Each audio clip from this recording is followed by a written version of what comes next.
As Jennifer Griffin just reported, Pentagon spokesman John Kirby unveiling new details on that ISIS raid and what Russia may be plotting now. And he joins us now. John, let's start with your confirmation. Russia is planning a false flag operation. Do you have details on when? No, we don't exactly know when, Sandra, but we certainly have indications of the what and the how, and I tried to detail a little bit of that at the briefing.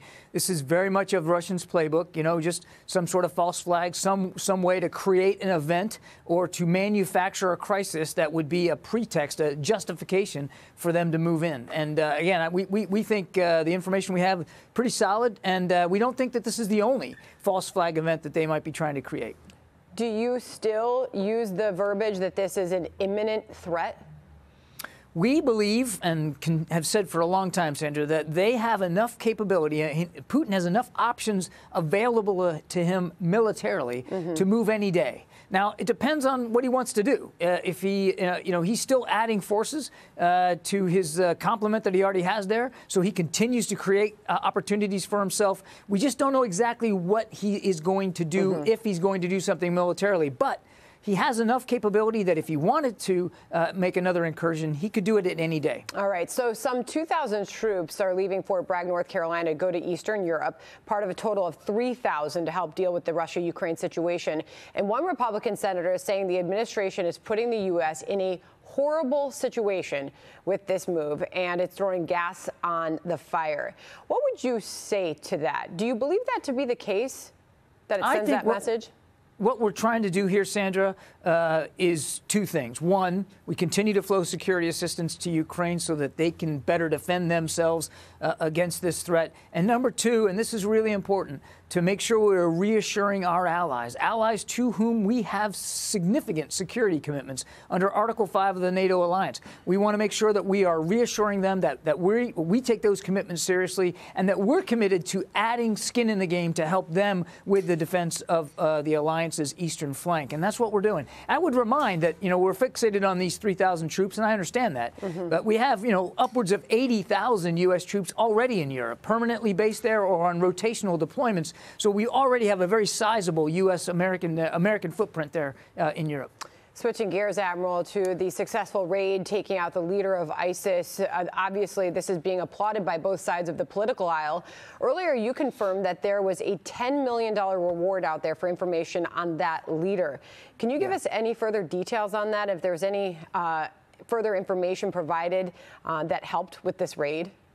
Well, there was so I don't have anything on the reward. There was a $10 million reward for him. I don't have any updates on whether that award's going to get delivered or not. But this was a months-long process, Sandra, to get ready for this. And part of the preparation was the intelligence laydown and making sure that there was a vibrant enough mosaic of intelligence sources and information coming in to give us certainty that this was the right target, that this was the right place the target was at, and that we knew on last night that he was the right guy, he was there, and we were ready to go. And it took a long time to get to that point. As you know, intelligence, it varies from day to day. Sometimes you get more, sometimes you get less.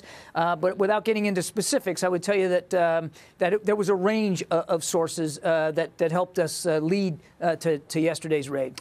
Admiral, after praising the raid, as I mentioned, Republicans as well, Florida Senator Marco Rubio had this to say. Listen. ISIS right now is growing. Once again, it's trying to reconstitute itself inside of Afghanistan to target not just American interests in the region, but to come after us here at home. And so it's good to see raids like this. It's concerning that we don't have the ability to do the same thing in other parts of the world where ISIS can now be found and are organizing. How do you respond to that? Well, I think the senator's right. ISIS is trying to reconstitute itself. As a matter of fact, Haji Abdullah, who was just killed last night, was a leader who was trying to do that and to try to metastasize the ISIS threat to other places. And we are aware of that. And we are constantly trying to improve our over-the-horizon capabilities and our organic capabilities, as well as partnerships around the world where we see ISIS growing to try to deal with that threat. I think we showed very definitively last night that we do have the ability. And this was a unilateral U.S. operation. We got some some assistance from Syrian Democratic Forces in the run-up to it, but this was a U.S. operation. We proved last night that we have that ability to operate at sometimes great distances with great effect. And believe me, we're constantly watching this threat, and we're going to continue to work to hone and improve our over-the-horizon and our counterterrorism capabilities. Because as we know, it's a growing threat. Could you use that over-the-horizon capability in Afghanistan, where the presence of terrorists continues to grow? Yeah, we believe we can, and we've talked about the fact that even though we don't have boots on the ground in Afghanistan, certainly that's going to make the job harder. We've been very honest about that. But we do have over-the-horizon capabilities available to us in the Central Command region. Again, we showed a little bit of that last night, and we're going to keep an eye on Afghanistan. The senator's right. We do think ISIS-K, particularly in Afghanistan, is trying to reconstitute. They are trying to grow their capability. They have suggested intent to attack the West and to attack our homeland. So we're very mindful of that threat. We're watching it very, very closely. And again, we're going to continue to look for all kinds of different ranges of capabilities available to us in the region and outside the region to prevent that from happening. I want to move on to Afghanistan in just a moment here. But first, is there any tie to the raid, the successful raid that just played out, and our show of force there, and whether or not we were sending a deterrent message to Vladimir Putin? This was not about trying to send a message to Vladimir Putin. This was about trying to decapitate ISIS and their leadership ability, Haji Abdullah's leadership of ISIS. That's what this was about, to prevent this man and that organization from posing, increased threats to our national security and to our partners in the region. That's what this was about.